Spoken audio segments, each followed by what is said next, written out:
حج کے مہینے معین ہیں جو معلوم ہیں، تو جو شخص ان مہینوں میں حج کی نیت کر لے تو حج کے دنوں میں نہ عورتوں سے اختلاط کرے، نہ کوئی برا کام کرے اور نہ کسی سے جھگڑے، اور جو نیک کام تم کرو گے وہ اللہ کو معلوم ہو جائے گا۔ اور زاد راہ یعنی رستے کا خرچ ساتھ لے جاؤ، کیونکہ بہترین زاد راہ پرہیزگاری ہے۔ اور اے اہل عقل، مجھی سے ڈرتے رہو، اس کا تمہیں کچھ گناہ نہیں کہ حج کے دنوں میں بذریعہ تجارت اپنے پروردگار سے روزی طلب کرو۔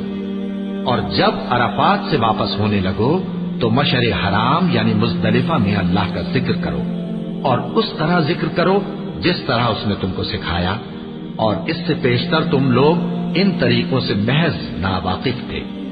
پھر جہاں سے اور لوگ واپس ہوں وہیں سے تم بھی واپس ہو، اور اللہ سے بخشش مانگو، بے شک اللہ بخشنے والا ہے، رحمت کرنے والا ہے۔ پھر جب حج کے تمام ارکان پورے کر چکو تو مینا میں اللہ کو یاد کرو جس طرح اپنے باپ دادا کو یاد کیا کرتے تھے، بلکہ اس سے بھی زیادہ۔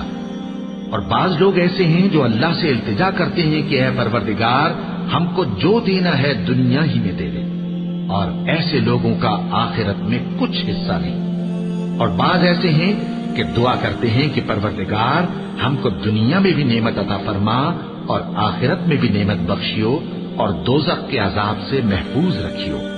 یہی لوگ ہیں جن کے لیے ان کے کاموں کا حصہ یعنی اجر نیک تیار ہے، اور اللہ جلد حساب لینے والا ہے۔